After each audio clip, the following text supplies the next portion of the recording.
ও গিন্নি, আরে বলি মাথায় দেওয়া তেলটা কোথায় রাখলে গো? আমার তো চান করার সময় চলে যাচ্ছে, রাজসভায় সেই দেরি, লজ্জা একেবারে মাথা কাটা যায় গিন্নি। বলি চোখে কি নেবা হয়েছে? হ্যাঁ, দাওয়াই রাখা আছে, দেখতে পাও না?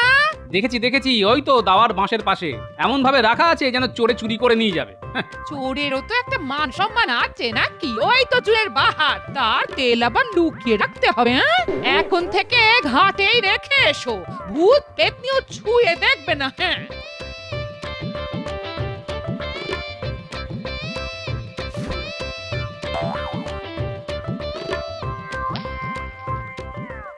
বাহ, তেলটা বেশ ভালো তো গিন্নি, বেশ চটচটে আঠা আঠা। কি দিয়ে বানালে গো গিন্নি? একি তুমি তেল ছেড়ে আঠা মাথায় মাখছো কেন? এর মাথাটা যে একেবারে গেছে গো। এই আঠা এখন কি করে তুলি? চুলগুলো তো দলা পাকিয়ে গেছে। তোমার চোখে নেবা জানি, কিন্তু বুদ্ধিটাও কি শুকিয়ে গেছে? হায় ভগবান, এই অদ্ভুত লোকটাকে নিয়ে আমি কি করবো? আমি কি করলাম? তুমিই তো বললে ওইখানে রাখা আছে, আমি দেখলাম হ্যাঁ ঠিক কথাই বলেছো, ওইখানেই রাখা আছে দুটো শিশি, আমি একটা শিশি খুলে মাথায় মাখলাম, এখন তুমি বলছো ওটা তেল নয় ওটা আঠা, কিন্তু আমার কি দোষ? মাথায় মাখার সময় বুঝলে না ওটা তেল নয় আঠা? এখন দোষ দিচ্ছ আমায়? তবে একটা কথা ঠিকই বলেছো, দোষ আমারই, নইলে এমন একটা বোকা লোকের গলায় মালা দিলাম কেন? এবার দেখবে আমার মাথা থেকে যে যে বুদ্ধিগুলি ঝুলেছিল সেগুলোকে কিভাবে আঠা দিয়ে জোড়া লাগিয়ে দিয়েছি। আর আমাকে বোকা বলতে পারবে না, এখন থেকে এমন চালাকি করব যে তুমিও ধরতে পারবে না। আমি চললাম চান করতে।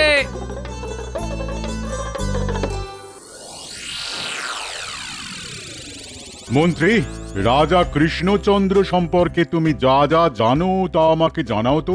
মহারাজের অজানা কিছুই নেই, তবু মহারাজ যখন জানতে চাইছেন তখন বলি। শুনেছি তিনি খুব দয়ালু, তার প্রচুর ধনরত্ন আছে। হ্যাঁ, ব্যাস ব্যাস ব্যাস, আর কিছু জানতে চাই না। তার যে প্রচুর ধনরত্ন আছে তা কি তুমি নিশ্চিত করে জানো? একেবারে নিশ্চিত করে জানি, যে কোনো কারণেই হোক তার হাতে প্রভূত ধন রত্নাদি গচ্ছিত আছে। তার কত পরিমাপ তা তিনি নিজেই জানেন না। মন্ত্রী, তুমি তো জানো রাজকোষের অবস্থা মোটেই ভালো নয়, প্রায় শূন্য হয়ে গেছে। এই অবস্থায় অন্য কোনো উপায়ে রাজকোষে ধনরত্ন আমায় বাড়াতে হবে। অনেক দিন ধরেই আমার ইচ্ছে কৃষ্ণনগরে সিংহাসন দখল করি, কিন্তু তা আর হয়ে উঠছে না। রাজ্য অধিকারের ঝক্কি কি কম? তার চাইতে চেষ্টা করে দেখি রাজার ধনরত্ন কিভাবে দখল করা যায়। হ্যাঁ, এটা তুমি ঠিক কথাই বলেছ। ধনরত্নগুলো হাতিয়ে নিলেই তো ব্যাস ল্যাটা চুকে গেল। হ্যাঁ, কিন্তু তা সেটা কি করে সম্ভব? তার উপায় তুমি বার করো তো দেখি। একটা উপায় মাথায় আসছে মহারাজ। মানে আমরা যদি চারজন ভিক্ষুকের ছদ্মবেশে সশস্ত্র হয়ে রাজা কৃষ্ণচন্দ্রের কাছে আশ্রয় চাই, আমি নিশ্চিত তিনি ফিরিয়ে দেবেন না। একবার আশ্রয় পেলেই আমাদের অর্ধেক কাজ শেষ হয়ে যাবে। হ্যাঁ, আমরা রাজার অতিথিশালায় থাকবো, তারপর আমাদের লুকোনো অস্ত্র বার করে একদিন পুরো রাজসভাটাকে বন্দি করে ফেলবো। তারপর রাজাকে বাধ্য করব রত্ন ঘরের রাস্তা বলে দিতে। রাজা বাধ্য হবেন, ব্যাস আমরা তার সম্পদ লুট করে দেশে ফিরে আসবো। কেউ জানতেও পারবে না, বুঝতেও পারবে না। মহারাজ, রাজ্য জয় করার চাইতে অনেক সহজ সম্পদ কেড়ে নেওয়া। হ্যাঁ,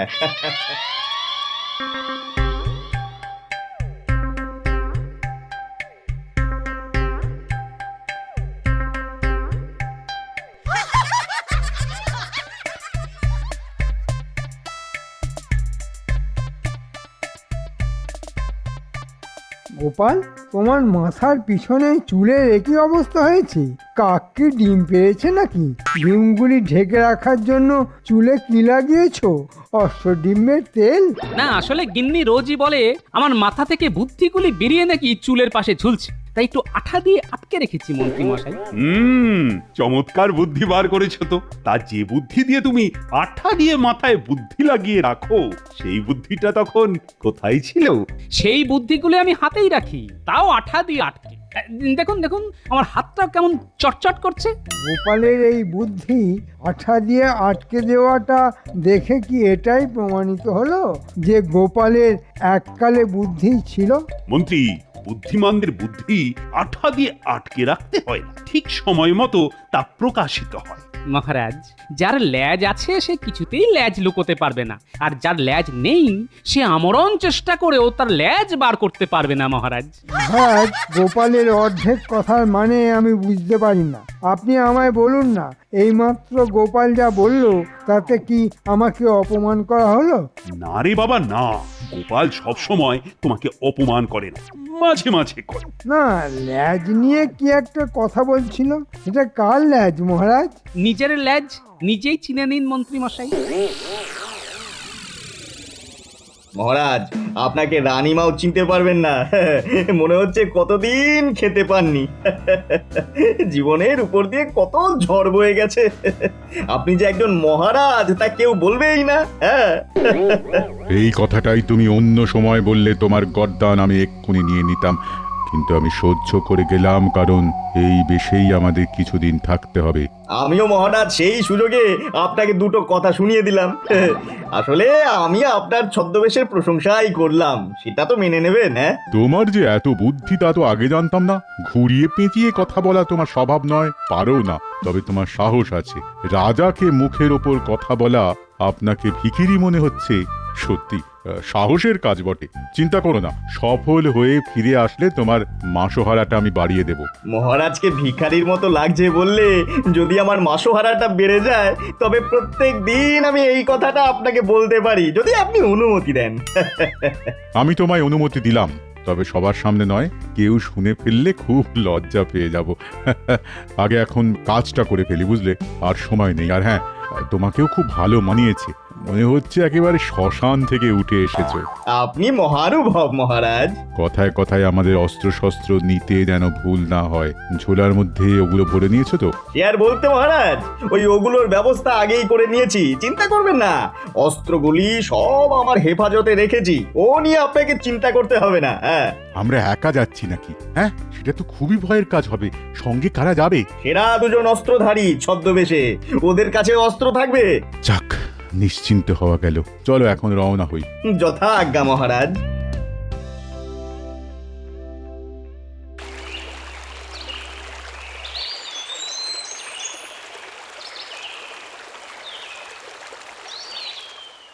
মহারাজ, গোপাল কিন্তু নিজেই স্বীকার করেছে যে ওর ল্যাজ আছে। কেন কেন কেন, তোমার নেই বলে মন খারাপ করছে নাকি? আসলে গোপালের কিছু আছে যা আমাদের নেই, তা মেনে নি কি করে মহারাজ? গোপালের বুদ্ধি আছে, তোমার নেই, এই কথাটা তুমি মানতে পারবে তো? একদম মানবেন না মন্ত্রী মশাই, বুদ্ধিতে আমি আপনার নখের যোগ্যও নই।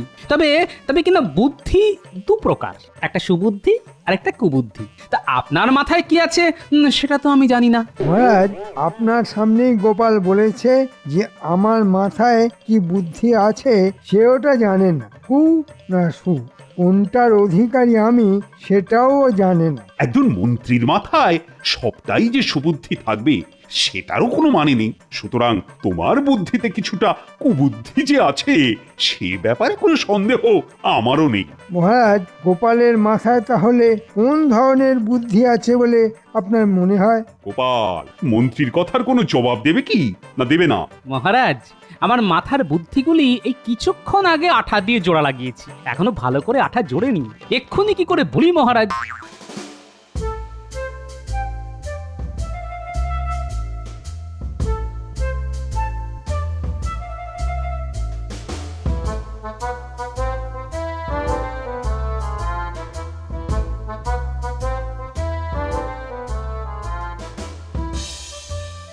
যা রাস্তা, এসব রাস্তা দিয়ে তো একদিন ঘোড়ায় চড়ে এসেছেন, আজ পায়ে হাঁটতে খুব কষ্ট হচ্ছে না মহারাজ? বাঘ সিংহ তো এই জঙ্গলে মাঝে মধ্যেই রাস্তায় বেরিয়ে আসে, তাই জিজ্ঞাসা করছিলাম। আপনি ভয় পাচ্ছেন না তো? তোমার সাহস কিন্তু দিন দিন বেড়েই যাচ্ছে। ভেবো না 1 মাসে শীত যাবে, আমি কিন্তু তোমার গর্দান নেবই। তাহলে আরেকবার আমার গর্দান নিয়ে নিন মহারাজ। বাঘ সিংহকে বন্দি করতে গেলে এমনিতেই আমার মুন্ডুটা চলে যাবে, তার চেয়ে আপনার হাতে গরদান চলে যাওয়াটা বেশ আরামের হবে। বাক্সিংহ খেলে বড্ড লাগবে মহারাজ, চিবিয়ে খাবে তো। ওদের কি আশেপাশে দেখা যাচ্ছে নাকি? আরে আমি একজন রাজা, তা কি ওরা জানে না? জিজ্ঞেস করে আসবো। তাহলে কিন্তু আমার না ফেরার আশঙ্কা রয়েছে। মানে আপনি এখানে ওই দুজন লোককে নিয়ে একা থাকতে পারবেন তো? তাহলে তোমাকে আর কষ্ট করে যেতে হবে না, আমি বিশ্রাম নিই, তুমি আমাকে পাহারা দাও। সেটাই ভালো, গরদান গেলে আমাদের সকলের যাবে।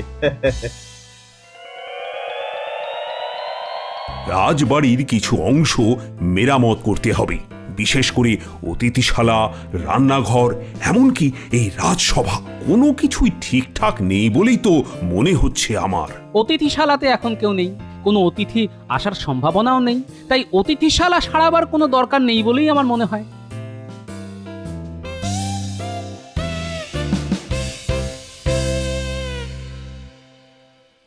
এ কি এরা কারা মন্ত্রী? তোমরা কারা, কোথা থেকে এসেছো, এখানে আসার কারণটাই বা কি? মহারাজ, আমরা সেই দূর দেশ থেকে এসেছি আপনার করুণার প্রত্যাশায়। আমার করুণার প্রত্যাশায়? দেখে তো মনে হচ্ছে বহুদিন খাওয়া হয়নি, মুখে চোখে অত্যাচারের চিহ্ন। তা তোমরা আমার রাজসভায় কেন এসেছো? লোকমুখে শুনেছি আপনি বড় দয়ালু মহানুভব, তাই আপনার কাছেই এসেছি। কেন কেন কেন আমি তোমাদের জন্য কি করতে পারি? আমরা যেখানে থাকতাম সেখানকার রাজা খুব অত্যাচারী, আমাদের জমি জমা কেড়ে নিয়ে দেশ থেকে তাড়িয়ে দিয়েছে। আমরা কতদিন যে কিছু খেতে পারিনি তা আপনাকে বলে বোঝাতে পারবো না। আমরা দেশ ছাড়ার আগে কিছুই আনতে পারিনি, এই সামান্য ঝোলা নিয়ে বেরিয়ে পড়েছি। এই দেখুন ঝোলার অবস্থা, পথে পথে ঘুরে কেমন মলিন হয়ে গেছে। কেমন একটা ঠং করে আওয়াজ শুনলে? সর্বহারা খেতে না পাওয়া চেহারাও তো এদের নয়, তবে এরা কারা? আমিও শুনেছি, এটা নিয়ে পরে কথা হবে। মহারাজ কি বলেন সেটা আগে শুনি। আচ্ছা তুমি কি বলো, মানে এদের কি আশ্রয় দেওয়া ঠিক হবে? মানে এদের তো চিনি না, জানিও না। না মহারাজ, আমার জানি কেমন কেমন লাগছে, মনে হয় ওদের আশ্রয় দেওয়া খুব একটা বুদ্ধিমানের কাজ হবে না। এটাই হচ্ছে গোপালের দোষ, সবাইকে সন্দেহের চোখে দেখা ঠিক নয়। আমরা দেখতেই পাচ্ছি এই লোকগুলোর কি চেহারা হয়েছে, এদের দেখে গোপালের মনে কি একটুও মায়া মমতা হচ্ছে না? বিজ্ঞানী তুমি কি বলো, এদের অতিথিশালায় থাকতে দেওয়া উচিত নাকি উচিত নয়? অচেনা অজানা কাউকে এই রাজবাড়ির অতিথিশালায় আশ্রয় দিলে ওই রাজার নিরাপত্তা বিঘ্নিত হতে পারে। ওই আর একজন এখানে জুটেছে। বিজ্ঞানী মশাই, এটা রাজসভা না গোপালের বাড়ির উঠোন যে সব গোপালের কথায় তোমায় সায় দিতে হবে? ঠিক আছে ঠিক আছে, এ নিয়ে তর্ক করে লাভ নেই। তবে আমি এই রাজ্যের রাজা, দরিদ্রের জন্য কিছু করা আমার কর্তব্যের মধ্যেই পড়ে। এক্ষেত্রে আমি এদের অতিথিশালায় থাকার ব্যবস্থা করছি। যতদিন না এদের কোনো কাজে লাগাতে পারি ততদিন ওরা এখানেই থাকবে। মহারাজ মহানুভব, আপনার কাছে আমাদের ঋণ শোধ করার কোনো রাস্তা থাকলে তা নিশ্চয়ই করব। দরিদ্রের সেবাই তো রাজার ধর্ম হওয়া উচিত। ঠিক আছে, ওরা রাজবাড়ির অতিথিশালাতেই থাকবে, নজর রাখার কাজে সুবিধে হবে।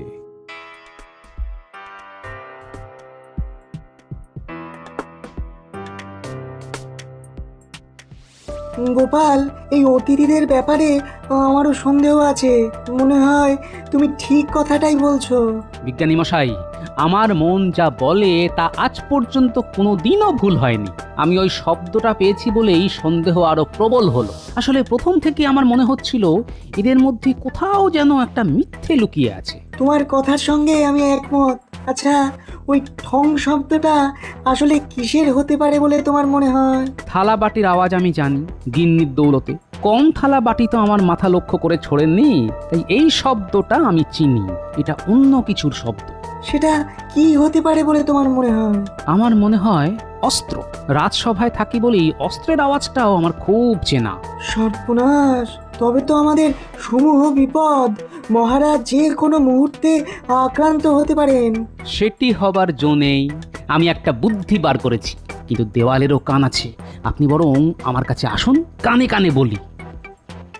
এই একদম তোমার মুখের কাছে কান নিয়ে গেলাম, এবার ফিসফিস করে বলো।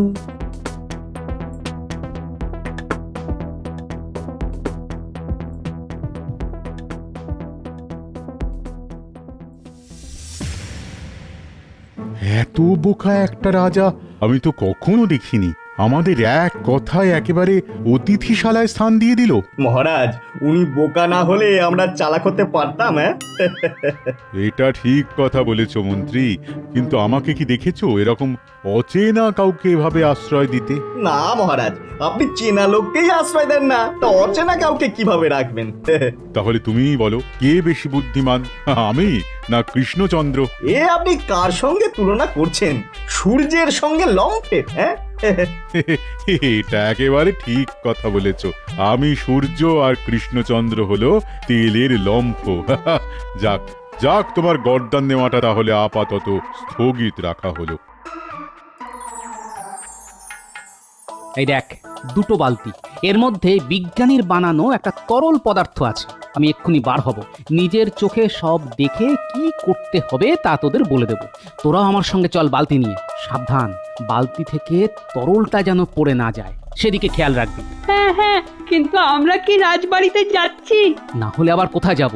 রাজবাড়িতেই তো বিপদ অপেক্ষা করে রয়েছে। ঠিক আছে দাদু।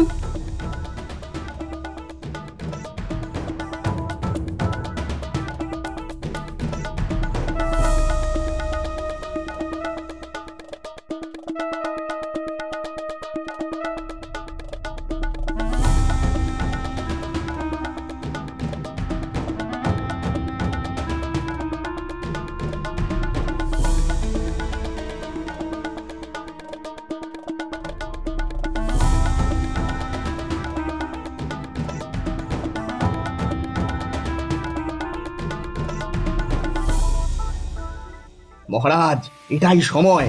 প্রহরীরা সব ঘুমিয়ে পড়েছে। রাজা কৃষ্ণচন্দ্র নিশ্চয়ই শোবার ঘরে চলে গেছেন।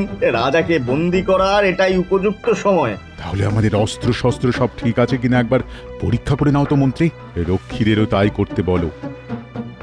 তোরা এই তরল পদার্থটা ফেলে দিসনি তো? না না দাদু, এক ফোঁটাও মাটিতে ফেলিনি। এখন বললো কোন দিকে যাব? ওই ওই ওই অতিথিশালার দিকে। তোরা চিনবি না, আমার সঙ্গে চল।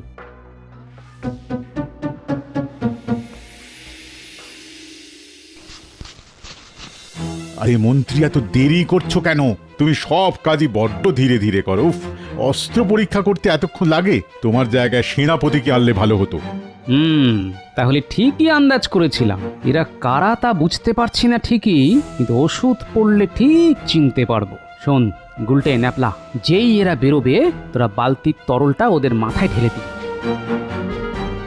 আরে তোমার অস্ত্র পরীক্ষা হলো, এবার চলো রাজাকে বন্দি করে ফেলি। হ্যাঁ, আমার পরীক্ষা হয়ে গেছে। এবার চলুন আমরা ওই দরজা সাবধানে খুলে বাইরে গিয়ে দাঁড়াই। গুলটে, ন্যাপলা, ওরা দরজা খুলে ফেলছে বলে শুনলাম। বাইরে এলেই তোরা ঢালবি। আমি কিন্তু দরজা খুলছি, আপনি আমার পিছনে পিছনে আসুন। না না, আমি আগে যাব। মনে রেখো, আমি রাজা, আমি যাব তোমার পেছনে, এটা হতেই পারে না। ওরা দরজায় পা দিলেই বালতির তরল ওদের গায়ে দিবি, বুঝলি?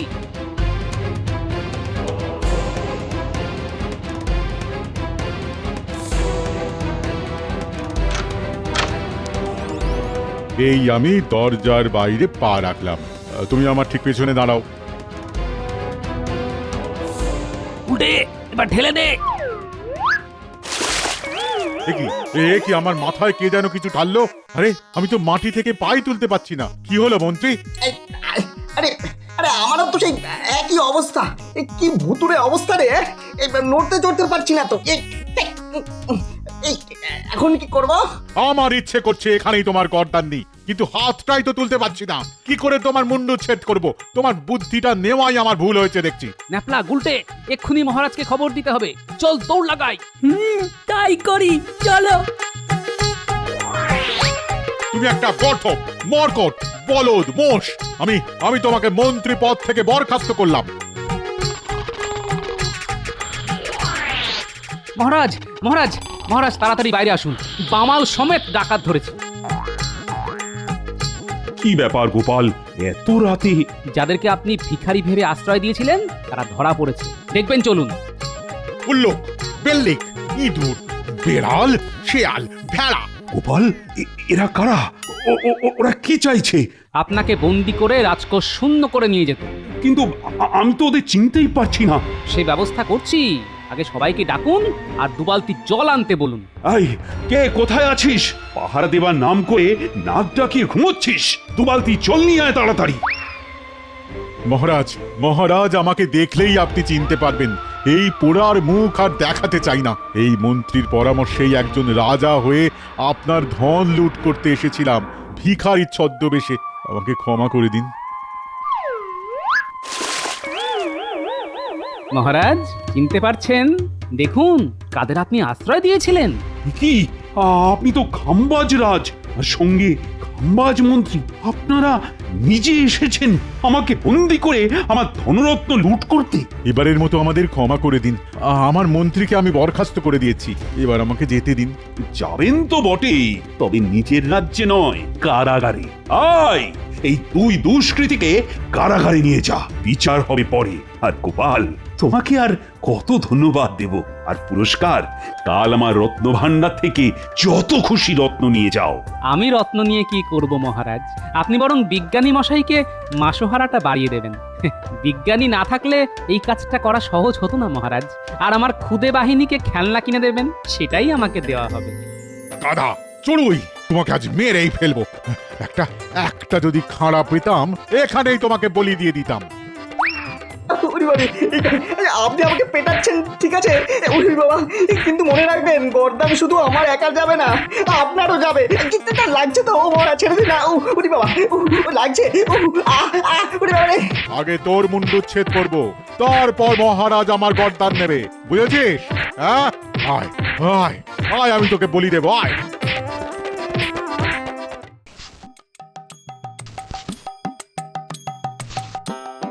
গিন্নি, গিন্নি কোথায় গেলে গো? তোমার সংসারের ঘানি টানছি। হ্যাঁ কি তোমার মাথার চুলগুলো আগের মতো হলো কিভাবে? হ্যাঁ আরে বিজ্ঞানীর খাড় মেখে আমার বুদ্ধিগুলি সব মাথার মধ্যে ঢুকে গেছে। এখন আর আঠা লাগাতে হবে না। তোমার আঠা তোমার কাছেই থাকুক। বুদ্ধি কমে গেলে ওই আঠা আমার লাগবে, সাবধানে রেখো কিন্তু।